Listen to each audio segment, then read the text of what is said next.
Twice a week, a firefighter dies in the line of duty. Heroes in the truest sense of the word. Firefighters spend their lives doing gritty, dangerous work, wearing down their lungs and their bodies so that the rest of us can have safer lives. With its picturesque hills, narrow streets, and rows of wooden houses, San Francisco has always been a firefighter's nightmare. But the difficulties never discouraged Mike Pera from becoming the second San Francisco fireman in his family. I've wanted to be a firefighter most of my life. My father was a firefighter in San Francisco. I grew up around it. I guess I was about 5 years, no, probably 4 years old when he became a firefighter. And it's all I ever really wanted to do. It's a special camaraderie. All right, you got the salad, huh, babe? Yeah. Wonderful. Next to your immediate family, these are the people that probably mean the most to you. You get close with a lot of people. There's a lot of people who are godfathers to kids, best man at their weddings, and you end up being pallbearers at their funerals. San Francisco Fire Department. We have a fire. All right, what's burning there, please? It's bad. What's burning? A house. It's bad. All right, we'll be right there. Thank you.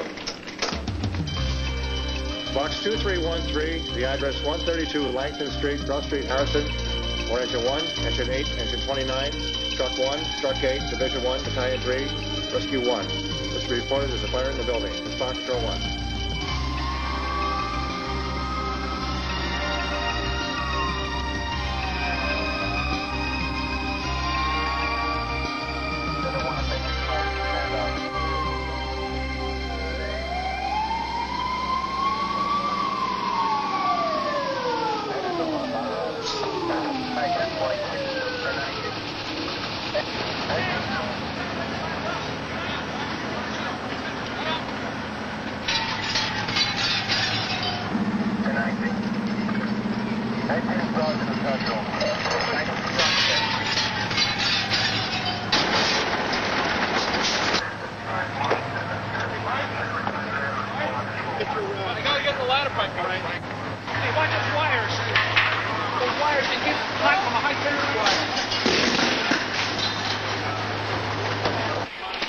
Sometimes it looks like we're doing more damage than the fire caused. We have to make sure that the spread of fire hasn't extended. Sometimes it gets going and you don't realize it for a couple of minutes how far it's spread. If it's burning, a lot of times it doesn't give off smoke. So you have to tear open things and break things just to check it out. Franklin Heyer lives on the top floor of the apartment building. They are chopping my roof down. I know it. I'm watching them. After the fire's been extinguished and the crowd's outside looking, they notice the firefighters up in the windows or on the roof throwing things out. Looks like we're just cleaning out their apartment, throwing their belongings out in the street. It's tough to see someone, see their whole life devastated. Oh, that's why, because they tore your closet door. Which one's your apartment? That one. Mine's the next one. There's probably nothing left inside you, realize. Yeah, he knows.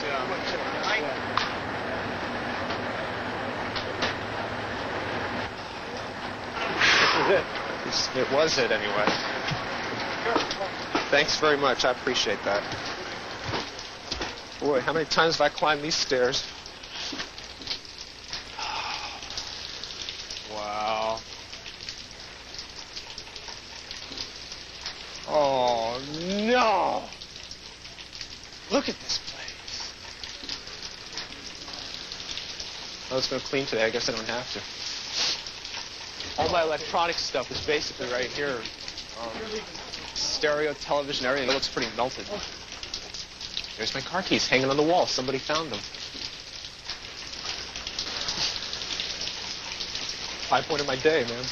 Save as much as you can. I really appreciate that. You guys are good, you know. Thanks a lot. Wonderful light works now. It does. Doesn't that figure? All right, I'll be down in a minute.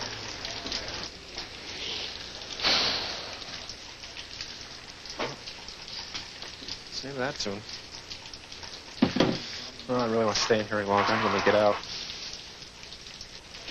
Embers from the ceiling have gotten embedded in Mike's right eye.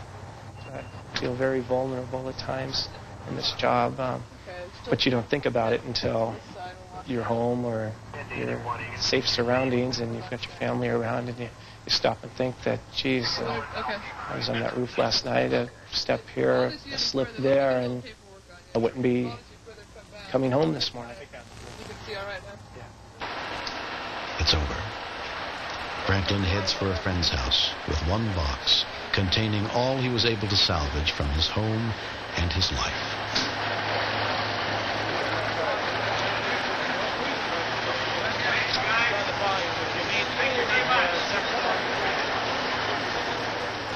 When his shift ends after 24 hours at Engine Company 35, Mike returns home to his son Casey and his wife Holly. When Mike has to deal with victims on the street, or victims at a fire who have lost everything, or lost their health, or lost a loved one, it does affect him. He seems to be very appreciative for his own life and his own family, and I think it always feels good for him to get home. Every night that he's on duty, we do speak at 10 or 11 o'clock at night and tell each other that we love each other before we go to bed, because as much as I know that he's as careful as he can be, there's situations that both of us can get into that we don't have any control over, and I may not see him again. Mike makes an effort to stay in shape. Smoke and stress are hard on firefighters and can take years off their lives.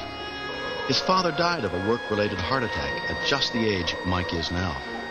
But even off-duty, Mike can't resist responding to a passing siren. I'd never consider going into another line of work because of the danger, because of anything that could happen. That's part of me. And somebody has to do it, and I still enjoy doing it. So as long as it's enjoyable, I'll continue. I've resolved myself to the fact that I've lost a major part of my life. What this event's done as far as changing my life goes is it certainly has driven home the fact that everything's pretty temporary. It can all pretty much disappear quickly, including your life.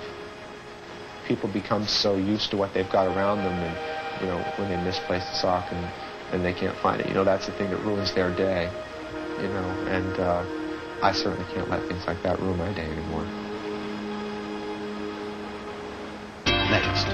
The suspect had this whole thing planned out. He had his bicycle. He had everything he needed with him.